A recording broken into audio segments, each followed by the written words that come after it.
Percy's Ploy.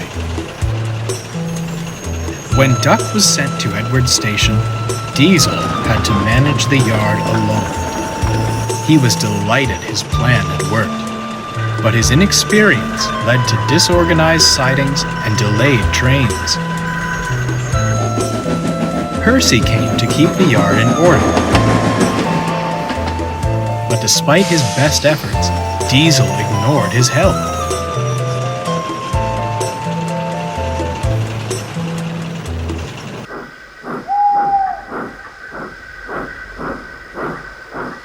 "He's awful," Percy complained. "He spends more time lurking amongst the trucks than shunting. I don't know what you three see in him. Duck is much better." "Pah!" snorted James. "We've no patience for gossipy shunters. And that goes for you too, little Percy." Percy said no more, but decided it best to keep a watchful eye.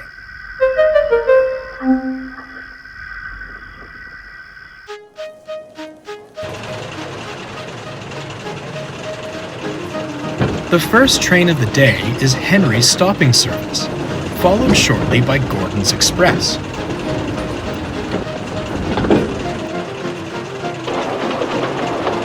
One morning, Diesel put the coaches for these trains at the wrong platforms. When Henry arrived, he backed down onto the Express. By the time the station master worked out what happened and the signalman cleared a path to the correct coaches, Henry was delayed and none too pleased. 10 minutes behind schedule, he fumed. All due to your inadequacy. Revolutionary indeed. If my trains are late again, I'll give you revolutionary." Diesel had no reply. He sulked angrily, thinking how to pay Henry out.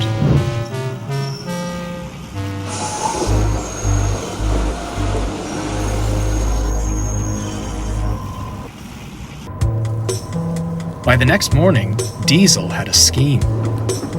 He purposefully put the coaches at the wrong platforms again. Percy, shunting nearby, was about to speak up when Henry arrived. "What's this?" demanded Henry. "Don't tell me you've made the same mistake again." "Why, certainly not. Your words taught me a valuable lesson," Diesel replied gracefully. "This is a change requested by the Fat Controller himself. The way I heard it, you pull the Express much better. Gordon is only suited for that kipper of yours now. It's your turn today, and perhaps forever." Diesel scuttled away, leaving Henry full of pride. When Gordon arrived, he was surprised to be coupled to the local. Percy tried to tell them what he'd seen, but Gordon and Henry argued so bitterly that no one paid attention. In the end, Gordon left with a very late local and a nasty disposition. "That Henry," he complained to Percy, "saying he pulls the Express better than me. On what railway is that true? My passengers have never once complained. And to suggest I'll be pulling the flying kipper, oh, it's disgraceful. Where did he get such an idea?" "From Diesel," retorted Percy. "I tried to tell you earlier." "You silly big engines," scolded Percy. "Diesel made you act horrid to Duck, and now you're being horrid to each other. Sit around and moan if you'd like, but I've had enough." Percy stormed away, leaving Gordon with much to think about. Soon, Percy had devised a scheme of his own and was chatting with the trucks. "You know," he began, "I've heard something rather interesting." Tell us, begged the trucks. "Diesel thinks you're easy to push around. He says he's got you following his every command." The trucks were furious. "Someone should show him a thing or two," smiled Percy, and he scampered off. The trucks began plotting at once. Someone was going to be them. The next day, Diesel shunted the coaches for the first 2 trains and was readying James's slow goods. The trucks began giving him trouble. Come on, you wretched things, he growled. Move! As you wish, They laughed.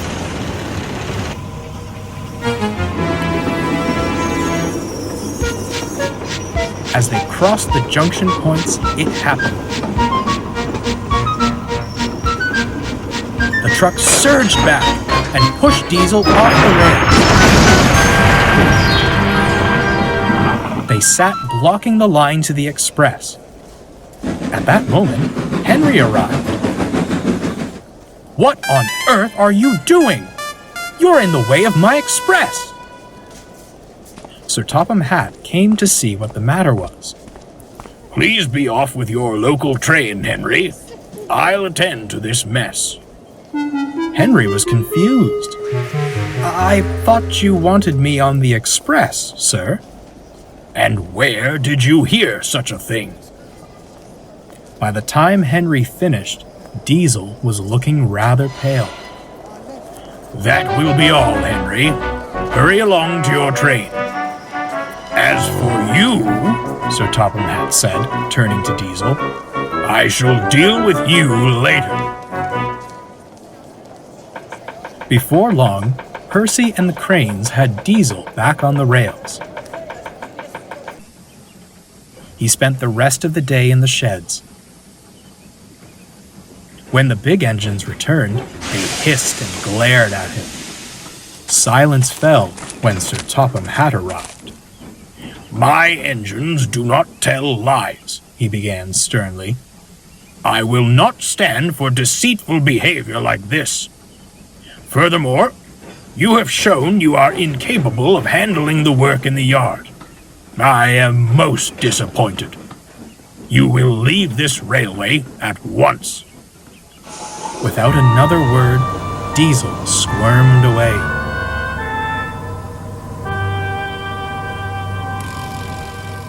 As for you 3, Sir Topham Hatt continued, I hope you've learned a valuable lesson about trust and loyalty. I don't expect my engines to believe unfounded claims. At least one engine saw sense. Although I don't approve of your methods, Percy. He trailed off. Percy blushed. Sir, how did you... However, winked Sir Topham Hatt, so long as it remains an isolated incident, we shall say nothing more. Now, can I count on you to handle the shunting until Duck returns? Certainly, sir, peeped Percy, and he hurried off to tidy the yard.